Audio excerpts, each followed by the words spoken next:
ఇండస్ట్రీలో ఇప్పుడు మనం చాలా వరకు ఇది చూస్తున్నాం. చాలా మంది అమ్మాయిలు కానీ అబ్బాయిలు కానీ మన తెలుగు వాళ్ళు యాక్టర్ అవ్వాలని డ్రీమ్ తో ఆశతో ఆఫీసుల చుట్టూ తిరిగి ఆడిషన్స్ కి వెళ్ళి కాస్టింగ్లు కానీ డైరెక్టర్లు కానీ అప్రోచ్ అయ్యి ఆపర్చునిటీస్ రాక తిరిగి తిరిగి నిరుత్సాహపడుతూ ఉంటారు. దానికి కారణం ఏంటంటారు? కారణం ఏంటంటే నిజంగా అసలు అక్కడ ప్రాజెక్ట్ లేవు. అది నువ్వు అనుకున్నావు ఫస్ట్ లేదు. ఆడిషన్ ఎక్కడ జరుగుతున్నాయి? ఆడిషన్ అంటే గుంపులో కవిత. అవును. స్క్రీన్ టెస్ట్ దానికి ఆడిషన్ అనేది డిఫరెంట్ ఎంత ఉంటుంది? చాలా డిఫరెంట్ ఉంటుంది. స్క్రీన్ టెస్ట్ తర్వాత నెక్స్ట్ స్క్రీన్. అవును. అది ఇంపార్టెంట్.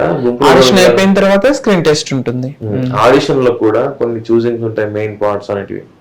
అందులో కూడా అది ఏంటంటే గుంపులో గోవింద అంటారు. అయితే ఆడిషన్ అంటే గుంపులో గోవింద అంట. మేము ఇప్పుడు ఎవరిని కూడా రమ్మని చెప్పాము. హైదరాబాద్ వచ్చింది అనేం లేదు. ఇంట్లో చేసిన ఆడిషన్ వీడియో పంపి నేను మిస్టేక్స్ చెప్తా, ఈ ఫీజు తీసుకుంటా 8,000 తీసుకొని నీకు గైడ్ చేస్తా స్కిల్స్ అంటే ఇంప్రూవ్ అనికి, అదే నీకు ఛాన్స్ ఇస్తా అని చెప్పి కాదు, నీ స్కిల్స్ గైడ్ చేయడానికి మాత్రమే. నా దగ్గర కాకుండా నువ్వు 7,000 ఇచ్చినా కూడా ఆడిషన్ నువ్వు సెలెక్ట్ అవ్వడానికి ఎలాంటి చూజ్ చేసుకోవాలి క్యారెక్టర్లు, ఎలాంటి చూజ్ చేసుకుంటే నువ్వు రీచ్ అవుతావు, ఇవన్నీ చెప్తావు. అది ఇక్కడ అక్కడ కూడా ఎంత అంటే కొంతమంది రండి మీరు కలవండి అని అట్లా చాలా మంది అంటుంటారు.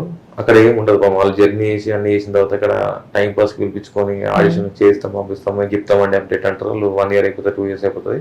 వాళ్ళు దాని మీద హోప్ పెట్టుకొని ఉంటారు. ఇంకా దేని ఛాన్స్ తీసుకోకుండా ఉంటారు, అంటే ట్రై చేయకుండా ఉంటారు. అది అది అట్లాంటి నమ్ముతారండి. ఎందుకంటే నేను ఇప్పుడు నాకు షూట్ ఉన్నప్పుడు పిలుస్తా అంటే అది నమ్మసంగా ఉండదు ఎవరికి కూడా.